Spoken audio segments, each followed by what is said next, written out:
Hey, welcome to Coach Marketing Mastery Podcast. We're here with Misty Cortez. We're going over explosive growth and success through traffic and conversions. Welcome, Misty. Hello, hello. Thanks for having me. Yeah, I'm excited to have you here. And, there may be other surprise guests showing up. Nice. You never know. And here's the really cool thing about this software that we're using is if they show up, I can see them in advance.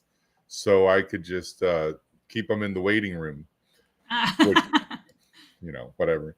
So let's just jump right into it. Like when it comes to traffic and conversions, some of the things I'm doing is like a lot of joint ventures, a lot of affiliates. I'm building out affiliate links. I think the QR code that I'm doing is not the best, brightest idea.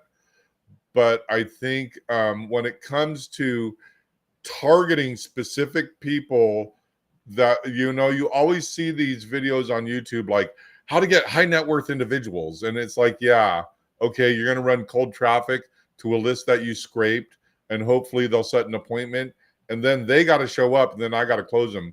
What I'm doing with the QR code to drive traffic to high net worth individuals is I'm giving it to a high net worth individuals that is going to be in a mastermind with other high net worth individuals. Yeah. And all they have to do is show them their smartphone with the QR code and the other person. So they're talking directly and they're going to say, you need to talk to my good friend Sean, right? Now that's a direct face-to-face contact. It's a testimonial and it's setting up an appointment with me. And then anything on the back end, they get the affiliate, so yeah, that's what we're doing. So what are some of the things you're doing? Yeah. Well, so, I go back to the basics. That's my thing. Yeah, I know. So I don't know who's listening in here, but, hopefully they'll take something from this. But, oftentimes we as marketers, we talk about traffic, right? And I think that the average entrepreneur, which is the audience I serve, they don't refer to it as traffic. Really what they want is they just want to get eyeballs on who they are and what they do and what they offer, right? Yeah. And so, while we might use those technical terms in terms of what we're doing, they don't typically do that. So I often talk about there's 7 ways you can get eyeballs, aka traffic, on your on what you're offering, right? Great, let's go over them. You want to go over them? Yeah, absolutely. So Awesome. Number 1, organic reach. Everybody loves that. Organic is, where you're getting attention without having to pay for it, essentially. And so most entrepreneurs love to hear that, especially in the early stages of building your business, because you're like, any exposure I can get, I don't have to pay for. I would love that, right? The challenge with organic traffic is you don't control it typically, right? There's a couple strategies I'm going to share that actually gives you organic traffic that you can somewhat control. But for the most part, when we're talking about organic traffic, we're talking about word of mouth, referrals from happy customers. We're talking about social media. We're talking about content marketing, SEO. Those are all strategies that can help you drive traffic, get eyeballs on your stuff, but you don't really control who sees it, when they see it, and how they see it. You know what I mean? Right. But it does work. It does work. So we should be doing these things. The second strategy, of course, you and I talk about this all the time, is paid traffic, right? So that's where you're paying on platforms like, Facebook, Google, Instagram, all that.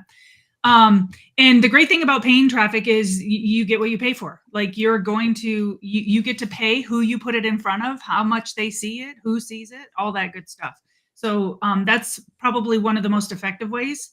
The challenge with paid ads in today's world is, it's as more and more entrepreneurs and business owners use the platform for advertising, it drives up the cost. Right. We're also, like another thing, and I tell this story all the time. I believe in coaching. I have a coach. My coach has a coach. And I had a coach one time, and I won't say his name, but I made a Facebook ad and I spent a lot of time. This is before the AI. So I had to write all the content, all the copy. I had to manually put the emojis in there, and I had to create the images. So I made this ad And then I was like, well, I want to test it. So I want to spend $20 a day. Mm-hmm. So then he gets online on Zoom. I share my screen. He goes, first of all this content, which literally took me 2 hours, because I write, this is going to sound really arrogant, but I write killer copy, Yeah. right? And but it's not like, oh, it's done. It literally takes a half hour to 45 minutes to write one email. Yeah. This is back then. Yeah. So then what he did is he just highlighted everything. You don't need all this. He highlighted it, did delete, and hit save. And I was like, right? And then I said, I want to test it and I want to spend $20 a day. And he said, Sean, just do $250. Trust me. I did the $250. It was gone in 16 minutes. Oh And, gosh. and he goes, oops, Yeah. with Oh geez. no conversions. Yeah. I don't. The reason I tell that story is test. Go ahead. Yeah, absolutely. I don't advise that, you put big money. You don't, because you have to test. I have a client who I've been working with for a while now, and she just recently finally said, "Okay, Misty, I hear you're in the paid ads. We need consistent lead flow into the, to be able to have new fresh people to be speaking with." And so we set up an ad. We do $10 a day. I mean, it's $300 a month, Yeah. right? And it's a great way to really test whether your ad copy, your ad images are going to convert. And here's the beauty of it. I love using lead ads when it comes to, I'm going into strategy now, but Yeah. instead of like the big picture, but I love lead ads because at least initially, until you really gain an understanding of what your audience wants from you. Lead ads are great because they give you great exposure. They're inexpensive typically, and for $10 a day, you're going to see anywhere between 2 to 4 leads a day. Oh That's, yeah. people love that. Now, those leads, we always say those leads are not as high, like not as far along in the buying process. Those are usually typically people that are browsing and they're like, oh, that sounds good. And when they click on the lead ad, they don't have to enter their information. It auto merges it right into the form field. So it Yeah. makes it very easy for them to request whatever it is that you're offering them. But you're going to get more leads to work with. And I like that component of it, especially for new people that are just starting out and building their list. Yeah. What I love about the lead ad is they click and it's just like it auto populates the name and email. And then they click to go to the website that they're not going to opt into anyhow. Yeah. And then, but I zap that into my autoresponder, which people call a CRM. I don't know what the heck we call this crap Same anymore. difference. Let's just say keep, right? Yeah. Go high level, whatever you want to populate. And then I can nurture them from there, but I Yeah. have to lead. One of my biggest concerns is I have to have the copy in the ad right to make them click. And then when they click on a regular Facebook ad, then they have to come to a page, and then that content has to be good enough for them to opt in there. Typically, so when you're running paid ads to a landing page, Yeah. that's the challenge with it, right? Especially, again, going back to new people just starting on the platform. Lead ads, you don't have to have a landing page. You're just driving them to a form that auto populates right in Facebook. So they're not leaving the platform, they're staying where they're at. Facebook likes that because they don't want their people leaving the platform either. So they're going to prioritize those ads, and that's why they typically are more inexpensive. But when you're driving them to a landing page, now not only are you optimizing your ad image, your ad copy, now you got to optimize your landing page and its conversion, its ability to be able to load on mobile quickly. All of those factors play a role, where lead ads, that's not a problem. And I don't know if you've been running ads lately or whatever, but Facebook has come a long way. Running lead ads even used to be somewhat, difficult for people. There was you had to choose. There was a lot of really great targeting options. Yeah. The challenge is it really confused people when they went to go target their audience. Now with Facebook's AI tool, like, it does all the work for you. You literally just kind of give it parameters, very generic parameters, and it does all the work for you, and it optimizes it. I haven't Unmatched. been in there in years, and I remember it was like, okay, you have this bucket, this square peg that fits in this round hole that fits in this triangle, and then you got to like read this and make this rotate and this. Yeah, I'm like, no, it's not what? like that at all. Yeah. So now You it's can set easy up to say, yeah. a lead ad might take you 5 minutes if you don't Oh, know what you're doing. well, maybe I should do that because I It's don't know what I'm doing. Yeah, I'm sure you do. Well, okay, so then we got the paid traffic. What's the third Okay. one? Yeah. So the third one, this is the one that is most effective, especially if you want like results right away, and that's partnerships and collaborations. And the funny thing is I'll speak for myself. For years, I talk about it often. I just recently released a book. Can I say that? Absolutely. You can say anything Becoming you want. Extraordinary. So if you Well, haven't hold checked it it up, out, hold it up, oh hold it up to the screen. How do people get it? Tell us a little bit yeah, about you it. can go right to Amazon, put in Becoming Extraordinary, and it'll come up. Well, put up So, the whole title, the whole book to the oh, camera. can So you see there it? you go. Yeah. Become an extra extraordinary. Yeah. So it's a personal book. It's a personal memoir. It's a self-help book. But in here, I tell a story about how, the way that I grew up, it created independence in me, right? And the world always says, she's an independent woman, and they like that. It sounds like a great thing, and it is. It is a great thing, except when it becomes a detriment. And when I'm talking about partnerships and collaborations, that what I'm talking about there is you can be so independent that you don't look for those opportunities for partnerships and collaborations. Right. And I found that a lot of entrepreneurs are kind of like me in that we're hardworking, we know our stuff, and we just think, well, we'll figure it out eventually. Well, partnerships and collaborations, if there's a shortcut to success, those are it. Yeah. Because what happens with partnerships and collaborations, like what we're doing today, right? Is that you have an opportunity where you're teaming up with other businesses or individuals, influencers, if you're in that position at that point, and they already have an audience that knows, likes, and trusts them. And Right. so when you become a guest on their podcast or whatever that collaboration is, you immediately get that transfer of trust. So it's a wonderful way to get a lot of eyeballs on who you are, and also building that trust factor. Yeah. The thing is, that's kind of the story of my life. If you really want to know the story of my life, just go to any restaurant and listen to the host or the hostess. When you Mhm. go in there and they ask how many, and then I sit, and then they say this all the time. Shown party of one. I'm like, all right, thanks for screaming that out. Let everyone know. Hey, I Well, was there with you for years and years. I'm getting better at it. I'll yeah, tell and you that's the that. life of the entrepreneur. I just joined. I've been with a few joint venture. They're paid groups where I go in and I can interact with people, and I just joined one last Friday. I'm not going to promote it right now. Maybe, well, I can't remember the name of it. I paid them a lot of money. I just can't remember the name of them. That's funny. Okay, so partnerships and collaborations. So Yeah. just tell us a quick story about one of your success stories with either a partnership or a collab. Oh, mine. So I think one of my best success stories is my partnership with Keep, like Yeah, used to be Infusionsoft, right? I started my business back in 2013, so it's been a little over 11 years. And when I first started in the business, honestly, I went to my formal education is in marketing and business. I don't know that a lot of people know that. I don't talk about it a lot. But when I went to school for marketing, that they talked about radio, billboards, advertising, like big brand marketing, right. not entrepreneur, not small business marketing. They talked about like if you have a ton of money, you can go buy advertising. They called it marketing, but it was advertising, right?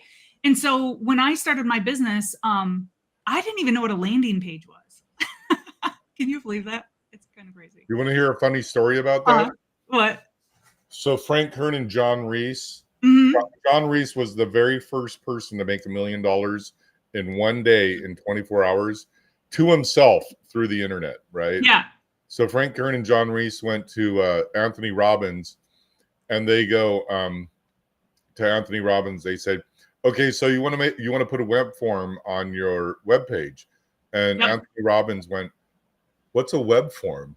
And they went, "This is going to be good."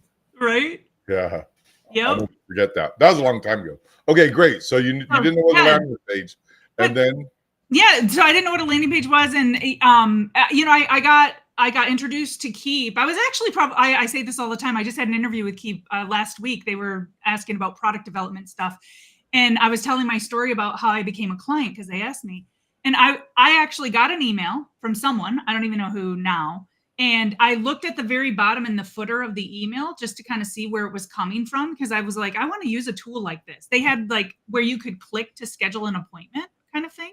And I thought, because at the time I was just starting out in marketing, I was just doing coaching at the time. I wasn't doing any agency stuff, any implementation.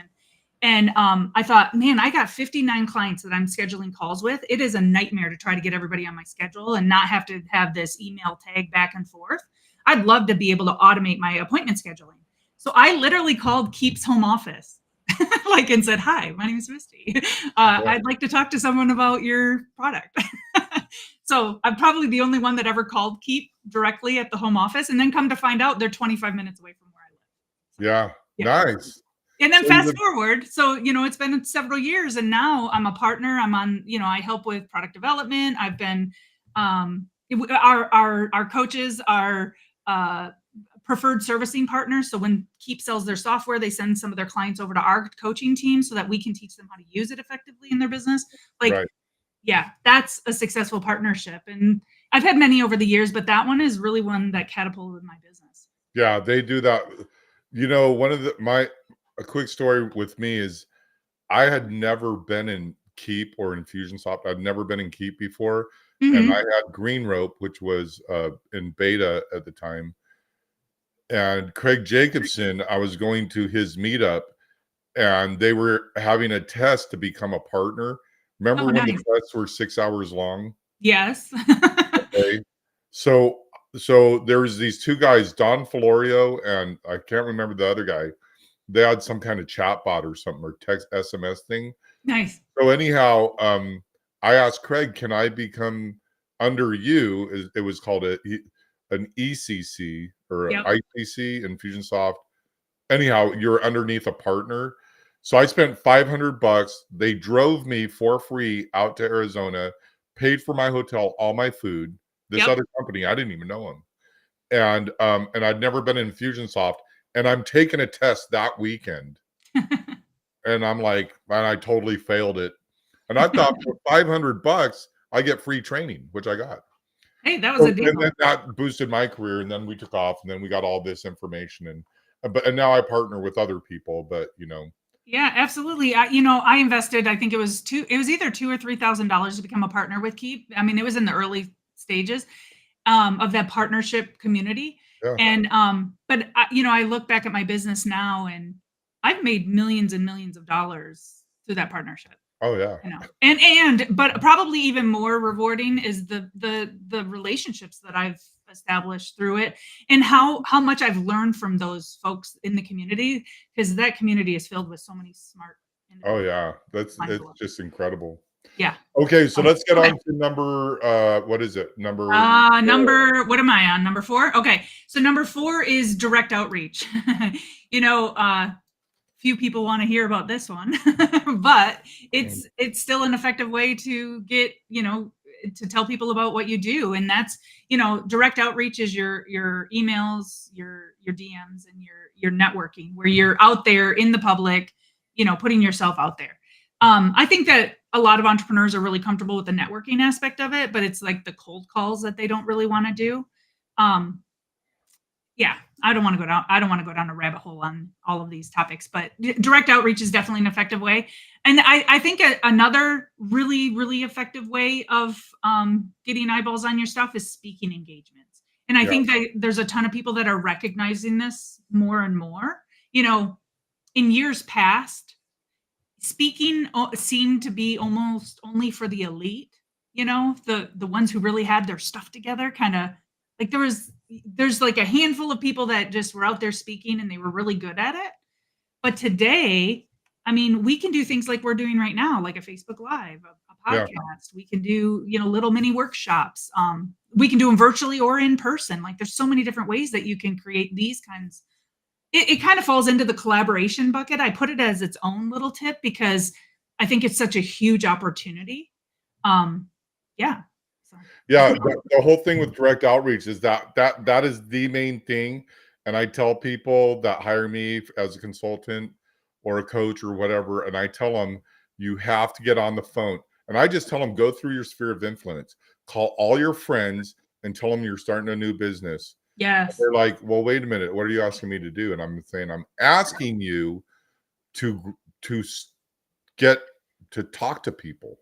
yeah, Because what a lot of people are like, and this is one of the frustrating things I have with just the industry in general, is everyone will go, "Oh, you need to have a 30-second speech, you got to have a landing page. Okay, this is how you write content." Like they're saying all the conversion stuff, but they're yep, not saying the traffic stuff. And I'm like, okay, the fastest way to money is to call all of your friends, take them through a coaching session, and ask them who they know that would want to go through that coaching session with them. you're right. And and then the thing is, you get the marbles out of your mouth. So when you get someone online, you could ask for their credit because you know I love the one like, oh, I don't have it here. I do. It's right here, and I like doing them. I like doing this. Is it right there?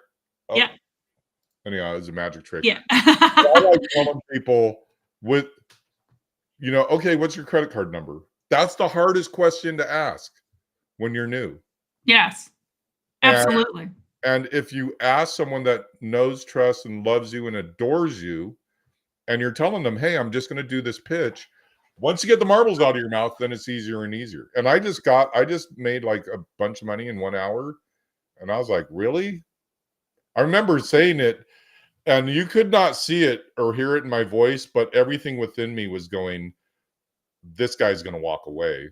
And he just went, "Okay, got my credit card ready." And I was like, "Wow, crazy." It's amazing when you ask. Yeah, People do say yes. It's been so long since so my business before I was a marketer, I was in financial services, and you do a lot of cold calling. You get a lot of referrals from clients, yeah, but essentially those referrals that you're getting in a transfer, somewhat of a transfer of trust. And I actually put together a really great system so that when I got referred, I had my clients. This actually is a tip that someone could take here is when you get referrals, ask your client if they could just send off a really quick text message to their friend or colleague that they referred you to. That's what I used to do in the finance business and just say, "Hey, just wanted to give you a heads up. My friend Misty's going to be giving you a call. Had her out at the house the other night with me and Mary, and you should give her a second to hear her out," kind of thing. You know what I mean? So it was a warm introduction. So it wasn't completely cold calls, but I always considered them cold calls because I'm calling a stranger's house. I don't know them. They don't really know me. Um, but it works, and a lot of people avoid trying. I say, we live in a world today where we hide behind our computers and we hide behind our lead magnets and we hide behind all the technology that we have available, which are great tools. But sometimes, like you said, you just got to get on the phone. You just got to reach out to those people yeah. and last week was a perfect example of that because when I launched my book, I launched it last Sunday, and I had a goal to be on the top, 100 list for new releases on Amazon.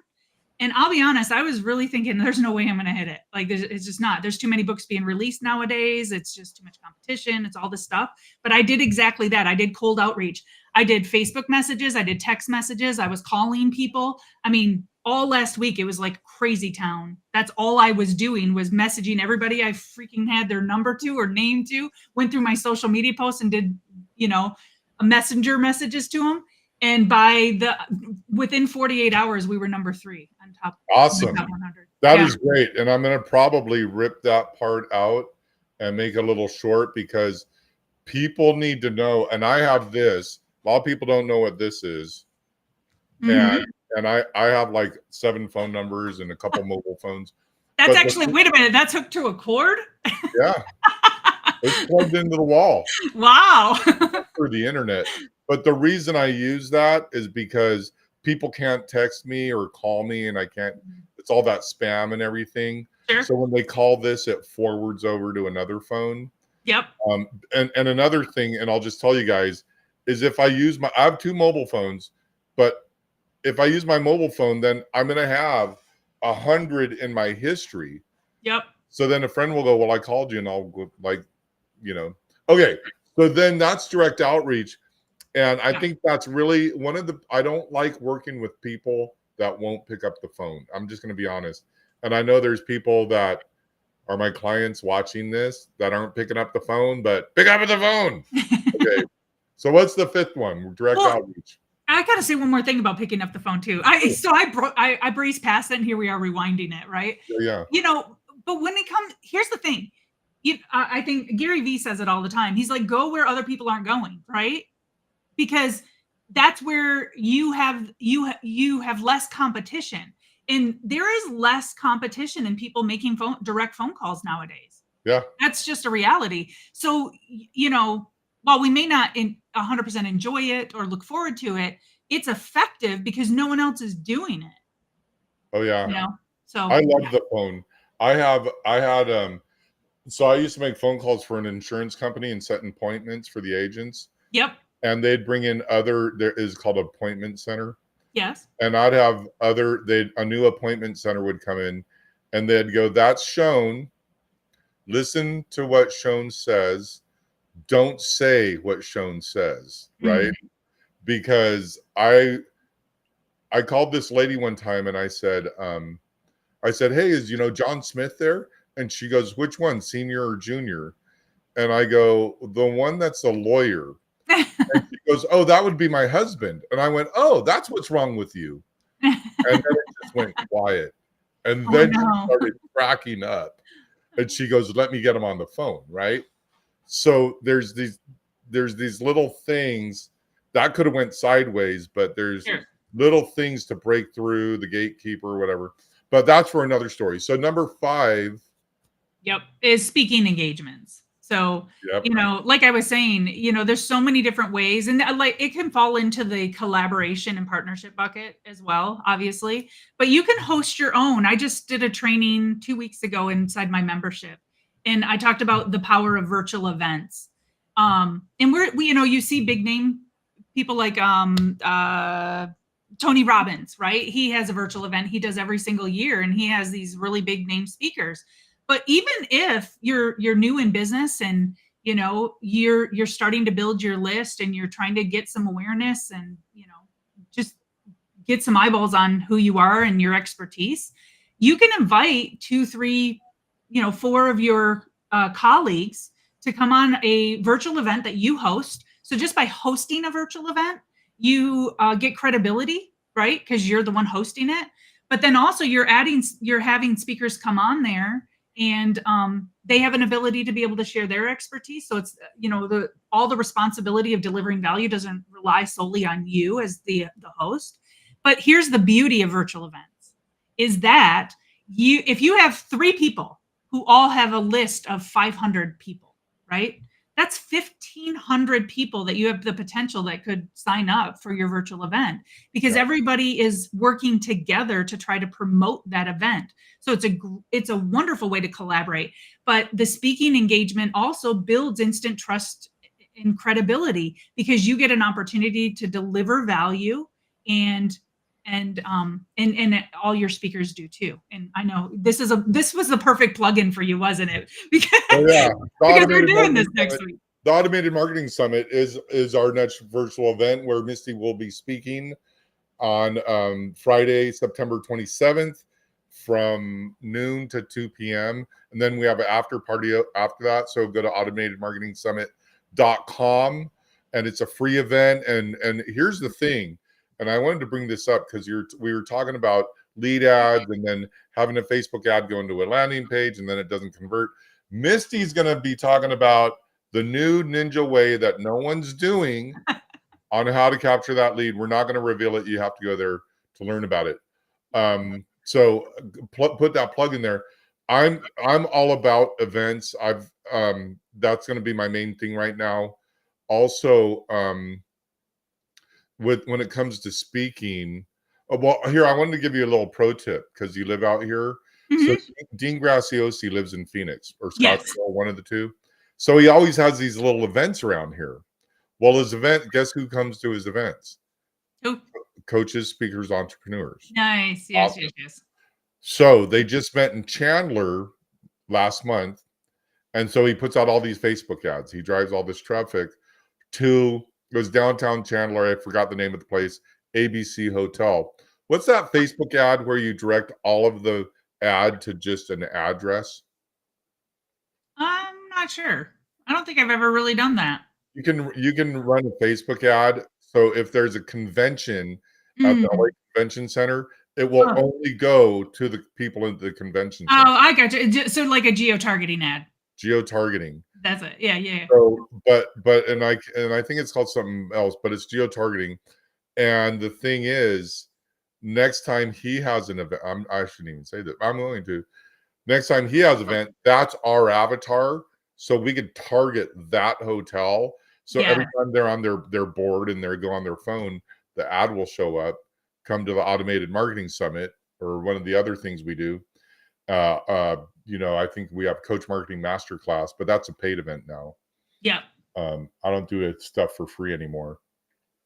Okay, and then with speaking engagements, so I spoke earlier this year, and I pay to get on the stage. So I paid like $4,000 to speak for 5 minutes, right? Mhm. But I made that money back with one client, and I got multiple clients, and then I captured some, people that weren't big, and then some of my clients had 40 employees, some of them had, a team of 10, and then some are just individuals, right? Yep. So even though it sounds, but you have to be a successful business in order to get that kind of return on your investment. You can't just say, oh, I got a 30-second speech, I've never worked with anyone before, I'm going to go on stage, because people will opt in, but you're not going to close them, right? So Yeah, I think it depends on where the entrepreneur's at in their journey. Like if you've never done speaking engagements, you're not comfortable on stage, whatever the case may be, maybe you don't have a key topic that you speak on, consistently and you don't know how to convert, host your own event, do your own virtual thing, get yourself on some podcasts, get some experience under your belt absolutely. before you go and make that kind of investment because Yeah, and you the do. the podcast, go with friends, reach out to people, and one of the things is my event, my flagship talk was called "Cold Leads to Hot Prospects While You Sleep." And Hmm. then everybody said "While You Sleep" 10 years ago. Yeah. Then it turned to "Cold Leads to Hot Prospects," and then now it's just "Cold to Gold" Yeah. because I had to get it down to 2 minute to 1 minute. Yeah, Okay. when you only have 5 minutes. Yeah, but I converted out of 200 people, I converted 50% of them. So to Nice. appointment, That's and incredible. over 90% showed up, and I closed like 90% of those. It was kind of That's cool. awesome. Okay, so then speaking engagements, what's the next thing? Number Yeah. 6. Well, that goes back to referrals. Referrals. I think this is a strategy we all know about. Most small businesses grow, especially in the early years, because of word of mouth. Right. That's really their main strategy. They depend on. The challenge with that is you can't control when someone refers you. So you're kind of putting your growth in someone else's hands. So that's not advisable. But that said, it's still it's a strategy that works because you get that transfer of trust. So the referrals are a big thing, and you want to make sure that you're intentional about when you ask for and how you ask for referrals. I'll give you an example. When I was in the finance business in the beginning, because I was new, I didn't know what the heck I was doing. I would say, "Who do you know who needs help with their money?" Well, in my mind, it's everybody you know, right? Like everybody. But when you're asking someone, "Who do you know who needs help with money?" they can't narrow down. They used to say the average person knows anywhere between like 3 to 500 people. I think it's much more than that now today with social media and the way that we can engage with. Right. You might not intimately know them, but you have acquaintances that really reach really far. But when you say, "Who do you know?" they have 1,000 people that might run through their mind, but they can't single in on that. But if I said, "Hey, Sean, who do you know? Like, who is your son's soccer coach? Who is your son's best friend's parents?" Now all of a sudden you're going to come up with a name because I'm narrowing all the people that you know down into one single name. And Yeah. so that's a much more effective way to ask for referrals. Number one, if you're doing it like face to face when you do it with clients, but also if you're not doing it that way, you have to set up an automated system. that automatically asks for clients at some point in your onboarding process. So after they've got enough experience in working with you, they can tell that you're an expert in what you do. They're enjoying their experience. Now it's a perfect time to say, hey, who do you know? And automate that process, because if you're not going to remember to do it, at least have a backup plan for the automation. Yeah. Are you doing the net promoter score for that, or? I do. I've set up the net promoter score, but I don't. I again, I always go back to the basics. Listen, like if you don't have a way to ask for referrals, consistently, like we need to start there before we get into the net promoter score. Yeah. You know Okay. what I mean?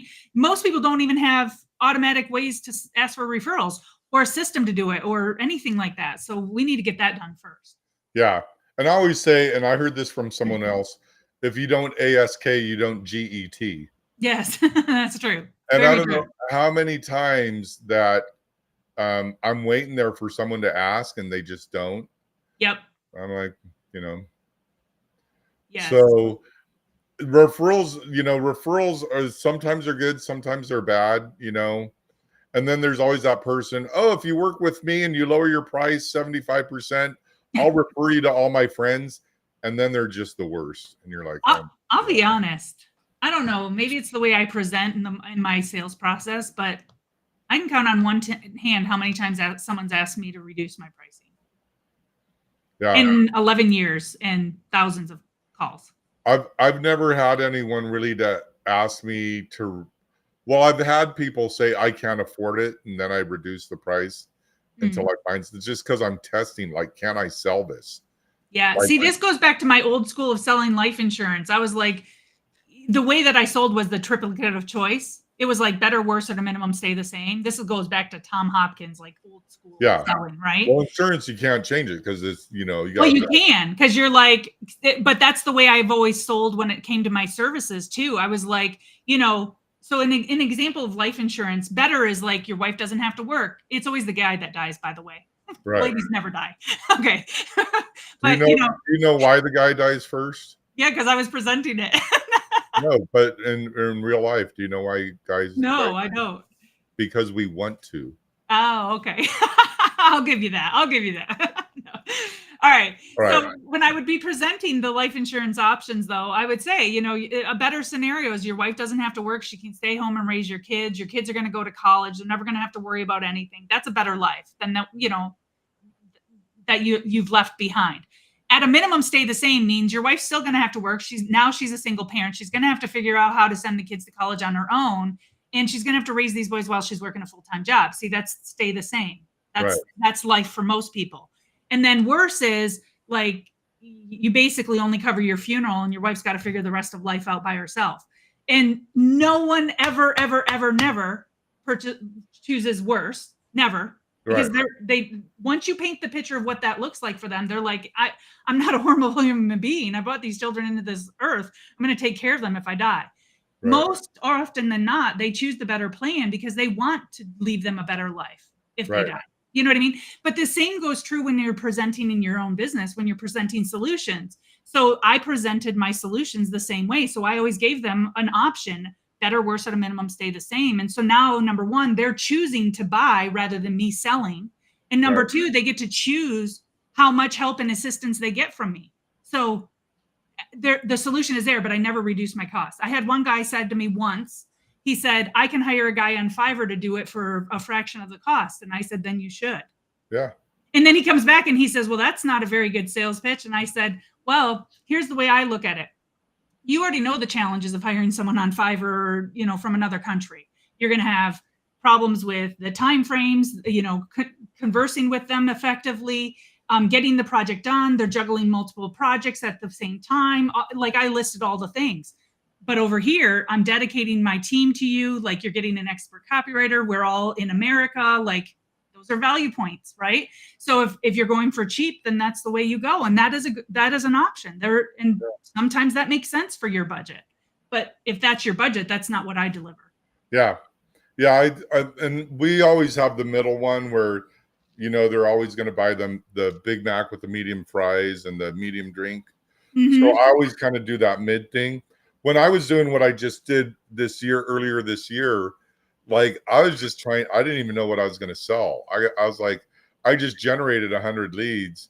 It ended up being CRM, autoresponder, membership site, all Oh, that no. integrated in one. But I was just like, well, I gotta sell these people something now. And Right. I had to figure it out. Yeah. And You bring up, I used to work at McDonald's back in the day, like when I was yeah, in high school. And it was when they came out with that upsell, the 39 cents, get a large fry and a large drink. yeah, And my best friend worked in the drive-through with me, and we like killed it. I used to go in. This is how, all right. My competitive nature's coming out. I used to go into McDonald's and I would slap a white piece of paper on the wall, and we had a competition all day long on how many times we could upsell the 39-cent upsell. yeah. I unfortunately am responsible for a lot of Americans gaining a lot of weight unnecessarily Good. because of that. And number two is just the add-on. So it was like I would sell the upsell, and then I would add on a hot apple pie. Do you want me to throw some ice cream on the side? You can put it right on the hot apple pie when you get home. Yeah. And we would tally who would sell the most upsells every. The That's owner loved good. the That's owner good for loved us. business. And I bought a pair of yellow pants one time because I was 15 and the girl said those look good on you. And I'm pretty sure they were never going to sell those yellow pair of pants. Dude, I had yellow pants too. That was in style. This is the 80s, so Right? David Lee Roth type stuff. Okay, Absolutely. so what's number Okay. 7? The last. Okay. And then the last strategy is networking, right? And I think that as new entrepreneurs, most entrepreneurs end up gravitating towards that first. But I would challenge you to ask yourself, number one, when was the last time you actually got a referral from the networking group you're in? Yeah. Because most of the time, you're not going to be happy about the results. And then take that time, money, and effort that you're putting into those networking groups and find a strategy that will actually work for you. But also, I say that, and I sound like a Debbie Downer when it comes to networking groups. I'm talking the ones that you do every single week. And I'm not trying, I'm going to tread lightly because Just there say are it. effective groups. Just say it. Well, there are effective groups out there, and if it's working for you, do it. Yeah. Like that makes sense. I'm not talking about the ones that aren't that are working. I'm talking about the ones you've been in for 2 years. You go every Tuesday. You have lunch. It takes half a business day driving there and back. You're meeting with all these people. Nobody ever moves forward. You're not getting any referrals. Stop freaking doing that. Yeah. Right? But then there are networking groups like Traffic and Conversion Summit, like those types of events that are industry specific for your industry, that the big players are there. You're going to learn from the people who are speaking at those events. You're going to meet some amazing people. Like those networking groups are worth your time and effort. But I'm not just talking about to go and consume. I'm talking consumption's fine as long as implementation follows. But more importantly is go with a plan. How many names and numbers are you going to get? How many people are you going to meet? What are you going to do with those? Have a follow-up plan. Like I could go Yeah. off.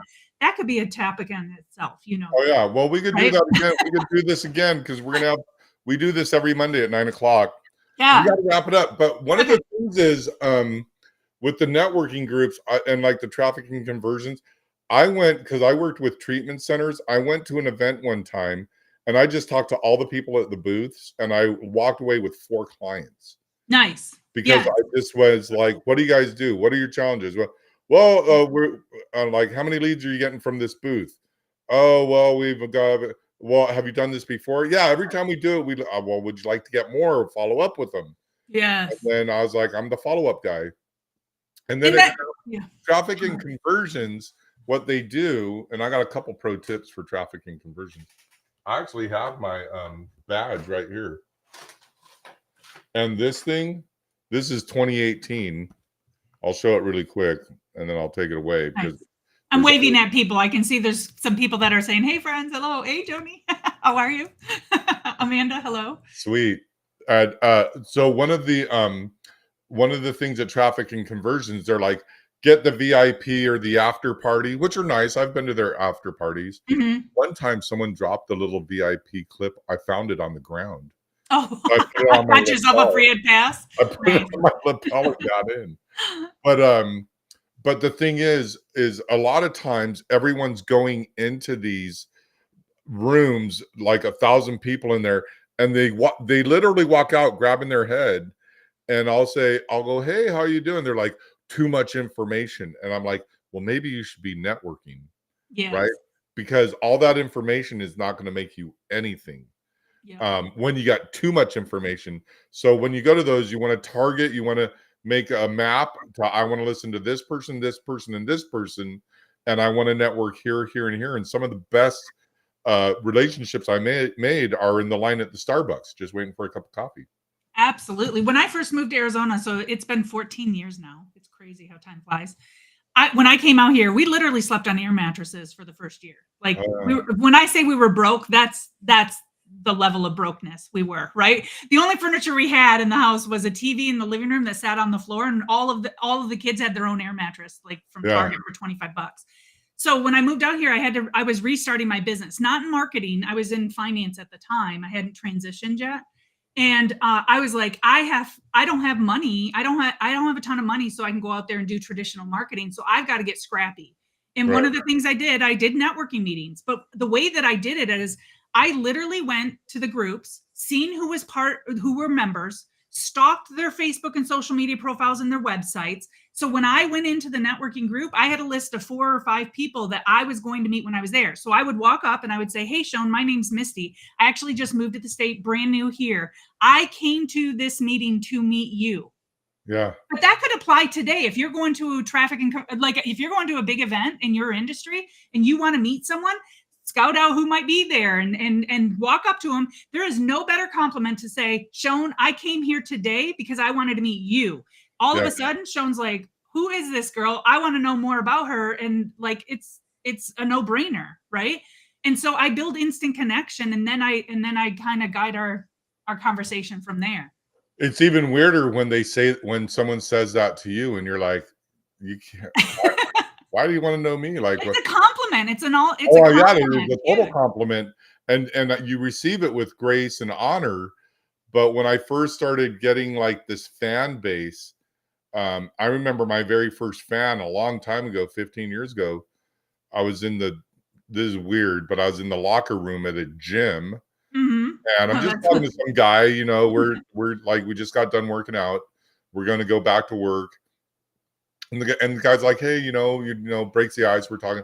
He goes, what's your name? I go, Sean. And he goes, Snow Day. I go, yeah. He goes, oh my God, I read your emails all the time. You're amazing.